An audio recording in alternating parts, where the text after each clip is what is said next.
These days we take downloadable content for granted.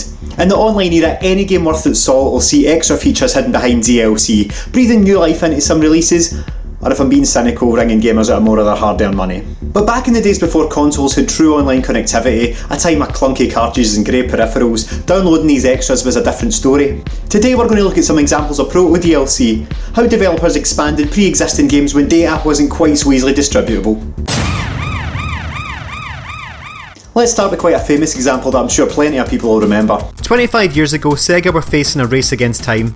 The third instalment of the insanely successful Sonic the Hedgehog series had to be released in time to coincide with a McDonald's promotion, but it became apparent that Sonic the Hedgehog 3 would have to be cut in size to make the deadline, which led to the creation of a second game that was released later in 1994, Sonic and Knuckles. A classic of the Mega Drive, it can be enjoyed as a standalone title, but the cartridge came with another slot built into the top, into which another game could be inserted. This was mainly designed to allow Sonic 3 to be directly linked to Sonic and Knuckles, amalgamating both games into the ingeniously titled Sonic 3 and Knuckles. This created one continuous story and unlocked new levels, including the hidden Doomsday Zone, which features one of the greatest music tracks in the whole series. No my opinion, scientific fact. This pretty amazing lock-on technology, however, wrote a cheque that no other game would cash, and while these two releases ended up being probably the biggest pieces of world and lore building in the Sonic series, we would never see it fully utilised for other games on the Mega Drive or any other console. In a way though, this could be seen as the advent of downloadable content on consoles, giving players a slightly convoluted way of getting more out of their games. While Sega would quickly forget about their lock-on technology, the idea of connectivity between cartridge-based games wasn't lost on their rivals Nintendo, who've never been shy about introducing ephemeral bits of technology. Most notable was the Nintendo 64 transfer pack. Jamming this thing into the back of your Nintendo 64 controller allowed you to then place Game Boy games inside, unlocking content between both consoles. It was compatible with games like Perfect Dark and Mario Tennis, but yeah, right, let anyone cared about those. No, the most prevalent use of the transfer pack was to see your Pokémon for the Game Boy games in glorious Technicolor 3D in Pokémon Stadium. You could even play the Game Boy games on your TV and teach your Pikachu the move Surf to unlock a surfing minigame in yellow version, akin to Excite Bike on the NES.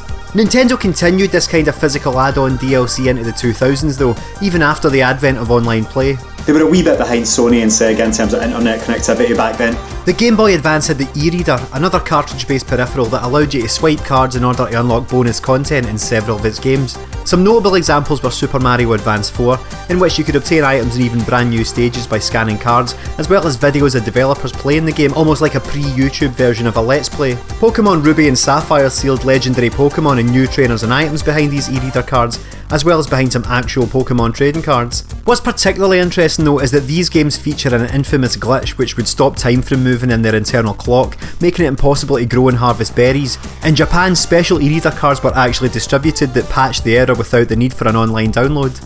At least developers have since learned their lesson and take their time finishing games so that sort of thing doesn't happen anymore.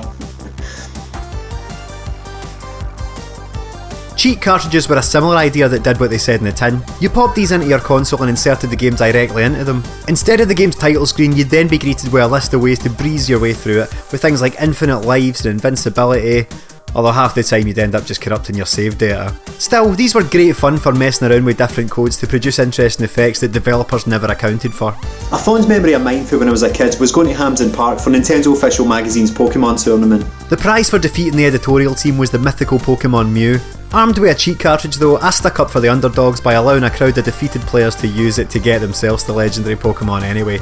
Fight the power, man. It wasn't just extra in-game content that was locked behind physical add-ons in the cartridge era though. Back in 1994 on the Mega Drive, Micro Machines Turbo Tournament's cartridge actually came with an extra 2 controller ports built onto it, allowing for up to 4 people to take part on the traditionally 2-player console. Then if we revisit the Nintendo 64 controller, you can shove in this Glade plug-in-esque monstrosity, the Rumble Pack, just to have vibration, something that's commonly built into controllers nowadays. You could also pop another gadget, the Graphic Enhancing Expansion Pack, into the body of the console itself if you wanted to make your polygons jaggier. God, looking back, this thing felt like half a console that you had to finish constructing yourself. These are just some of the hoops we had to jump through back in the day to have an immersive gaming experience halfway similar to the one that we do now, and some of the ways that console games found new life in an age before anyone had even heard the racket of a dial-up modem. Kids these days don't know how good they've got it. While today we do still see interactivity between games and physical products through things like Skylanders and Amiibo, I think it's interesting looking back at how locking these extra features behind accessories was once done out of necessity as opposed to novelty.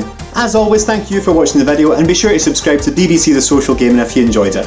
And hey, why not share your recollections of old school DLC and gadgets down there?